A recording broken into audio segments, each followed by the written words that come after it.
प्रदीप दुलारा official channel का गाना सुनने के लिए सबसे पहले चैनल को सब्सक्राइब करें और घंटी को दबाना ना भूलें।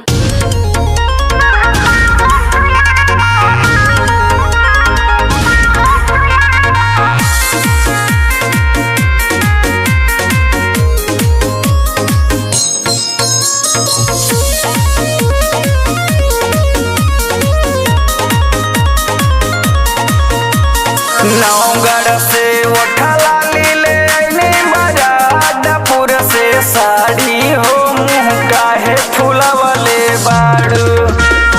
नौगढ़ से उठला लीले मरादापुर से साड़ी हो मुँह काहे फुलवले बाड़ू। बोला बोला ए मोर प्यारी हो मुँह काहे फुलवले बाड़ू।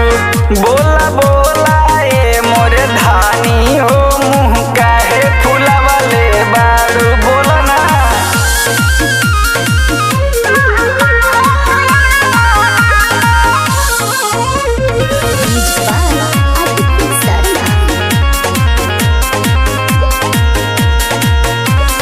जावन जावन कहलू हम सब कुछ ले आईनी।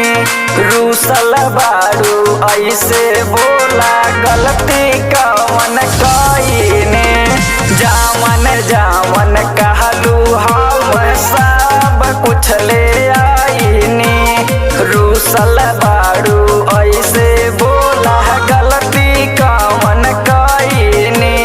बैठल बाड़ू ऐसे लागे देतारू हमके गाली हो मुँह काहे फुलवले बाड़ू। बोला बोला ए मोर प्यारी हो मुँह काहे फुलवले बाड़ू। बोला बोला ए मोर धानी हो मुँह काहे फुलवले बाड़ू।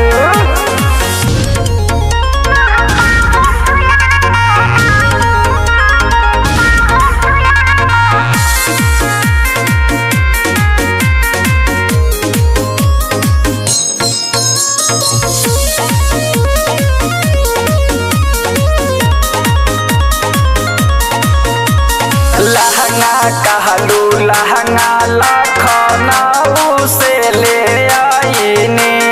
लाली बाली बिंदिया हम दिल्ली से मंगवाईनी। लहंगा कहलू लहंगा लखनऊ से ले आईनी। लाली बाली बिंदिया हम दिल्ली से मंगवाईनी।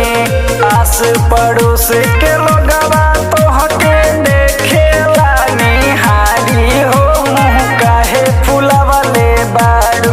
बोला बोला ए मोर प्यारी हो मुँह काहे फुलवले बाड़ू। बोला बोला ए मोर धानी हो मुँह काहे फुलवले बाड़ू।